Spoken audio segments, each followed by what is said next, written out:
armoured vehicles and troops are patrolling the streets of Zimbabwe's capital after taking over the state broadcaster overnight. 93-year-old Robert Mugabe has been the country's leader for 37 years. He's told South Africa's President Jacob Zuma that he is fine but confined to his home. China, Zimbabwe's biggest trading partner, says it's closely watching the situation. The US and British embassies are advising their citizens to stay indoors. Our diplomatic correspondent James Robbins has the latest. Snatched video, filmed furtively, tells some of the story. Troops on the streets of Harare as the generals take control after 37 years of President Mugabe's increasingly dictatorial rule.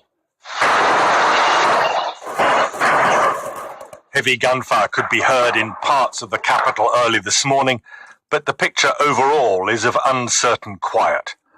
It looks as if the bulk of the army has been moving to secure its hold on Zimbabwe.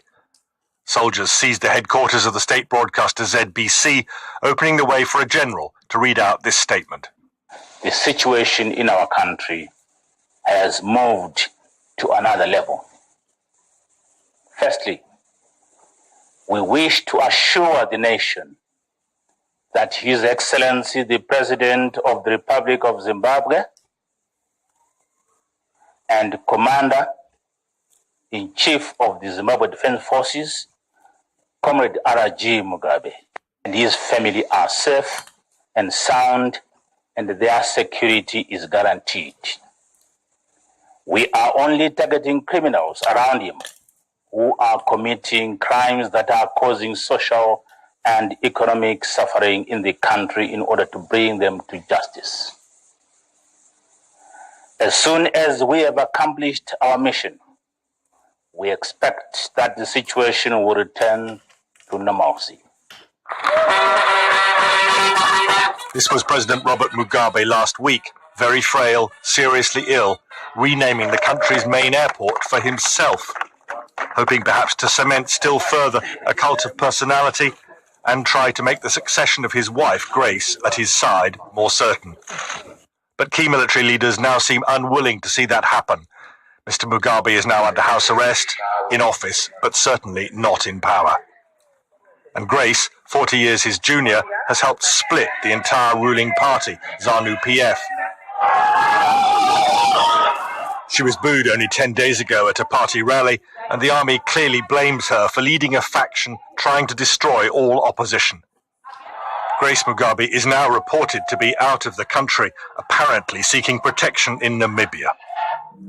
This is the man the army may favour, Emmerson Mnangagwa, Mr. Mugabe's vice president, until he fired him last week.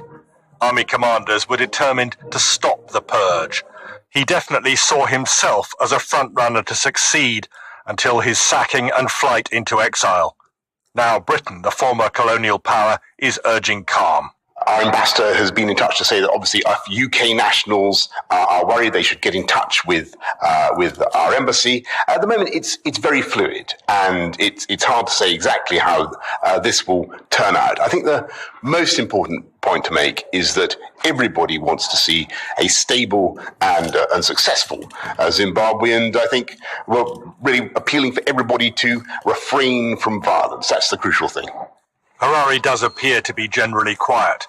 Zimbabweans will be nervous after enduring decades of often violent rule and the catastrophic economic collapse of a once thriving economy. Zimbabwe's powerful neighbour, South Africa, is also calling for calm and restraint. I am hoping that the defense force will not move and do more damage, that they will be able to respect the constitution of Zimbabwe as well as the people of Zimbabwe, so that this situation does not go beyond the situation where it is now. This morning's newspaper headline on the streets of Harare highlights the tension between Army Chief General Chiwenga and President Mugabe. But events have moved a long way since those words were printed. James Robbins, BBC News.